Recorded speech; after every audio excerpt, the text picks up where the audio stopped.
Assalamualaikum warahmatullahi wabarakatuh. Kami dari kelompok 7 akan mempresentasikan mengenai ketepatan menghitung return dan risiko portofolio. Kami beranggotakan Rupi Ardianzah, Ainun Hasanah, dan Laila Mutmainah. Yang pertama mengenai return. Return adalah imbalan atas keberanian investor yang menanggung risiko serta komitmen waktu dalam dana yang telah dikeluarkan oleh investor. Kemudian, sumber-sumber return terdiri dari dua komponen, yaitu yield dan capital gain. Yield merupakan komponen return yang mencerminkan aliran kas atau pendapatan yang diperoleh secara periodik dari suatu investasi. Kemudian capital gain atau loss merupakan kenaikan atau penurunan harga suatu surat berharga yang bisa memberikan keuntungan atau kerugian bagi investor. Kemudian jenis-jenis return. Tanda Lilin 2010 menyatakan bahwa dalam konteks manajemen investasi, return dapat dibedakan menjadi dua, yaitu expected return dan realized return. Return harapan merupakan tingkat return yang diantisipasi investor di masa datang. Sedangkan return aktual merupakan tingkat return yang telah diperoleh pada masa lalu. Kemudian bagaimana cara menghitung return saham? Dalam perhitungan rata-rata tertimbang ini, bobotnya ditentukan atas dasar nilai probabilitas masing-masing return yang terjadi.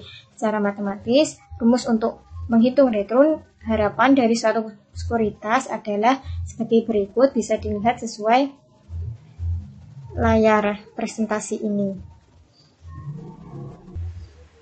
Selanjutnya mengenai bagaimana cara perhitungan return. Untuk menghitung return harapan lainnya, Jones pada tahun 2007 dan Tanda Lilin 2010 menuliskan ada dua pengukuran return yang dikenal, yaitu yang pertama arithmetic mean. Metode arithmetic mean adalah metode perhitungan statistik yang biasa dipakai untuk menghitung rata-rata, dengan rumusnya sebagai berikut. X per sama dengan sigma X per N. Kemudian nomor 2 geometric mean. Pengukuran ini digunakan pada kondisi di mana terjadi perubahan nilai selama periode pengamatan, sehingga tepat digunakan untuk menghitung return yang nilainya selalu berubah tiap periode. Rumusnya sesuai bisa dibaca. Kemudian mengenai contoh, disajikan tabel, ada kondisi ekonomi, kemudian diketahui probabilitasnya dan juga returnnya. Dari tabelnya dihitung ER-nya sama dengan 0,15 atau 15%. Kemudian contoh soal pertama, disajikan juga tabel, tahun, dan juga diketahui returnnya dan juga return relatifnya. Dari tabel tersebut dapat ditemukan bahwa X-nya sama dengan 4,55%. Yang kedua, menghitung geometric mean. Dari tabel di atas, untuk menghitung geometric mean, rumusnya sesuai tadi dengan diketahui hasilnya sebesar 0,334 atau 3,34%. Untuk selanjutnya, materi tentang apa itu resiko. Yang pertama, pengertian resiko.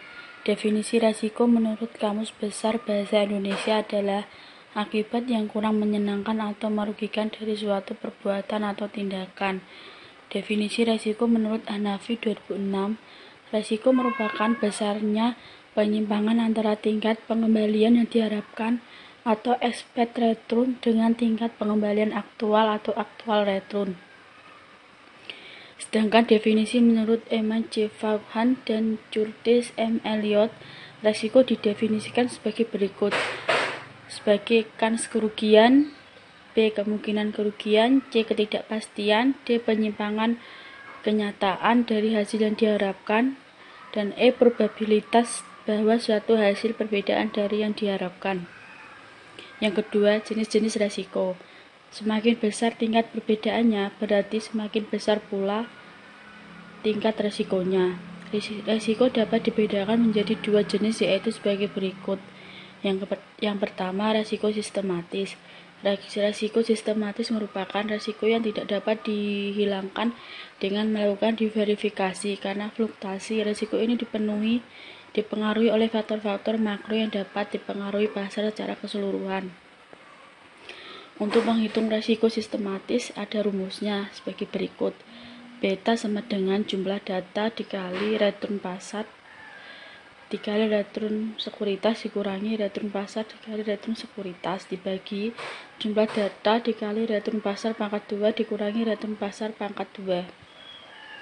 Yang kedua, resiko non-sistematis. Resiko ini merupakan resiko yang dapat dihilangkan dengan melakukan diverifikasi karena resiko ini hanya ada dalam satu perusahaan atau industri tertentu.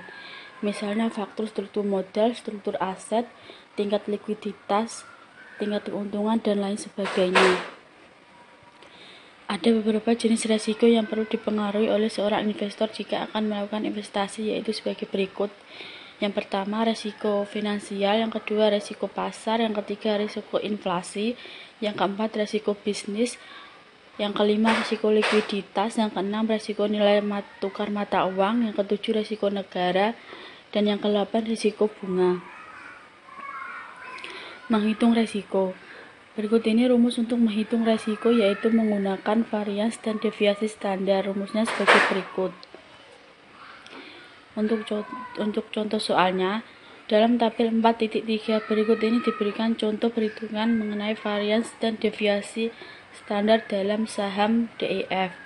Untuk return sendiri sudah diketahui, probabilitas juga sudah diketahui. Di sini return ditandai dengan angka 1 dan probabilitas ditandai dengan angka 2. Untuk mencari return harapan yang ditandai dengan angka 3 itu return dikali probabilitas. Untuk mencari return yang akan terjadi yang ditandai angka 4 itu return dikurangi return harapan.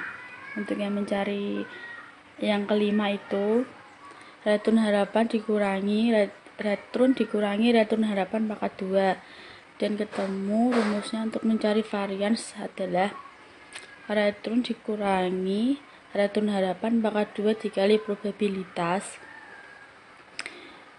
lalu dipangkat 2 sama dengan 0,00202.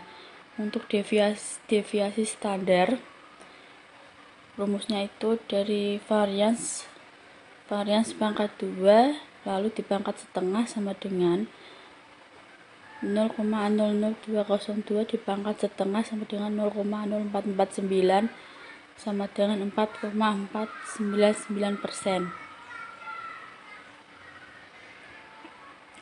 Dalam pengukuran resiko sekuritas, kita juga perlu menghitung resiko relatif tersebut.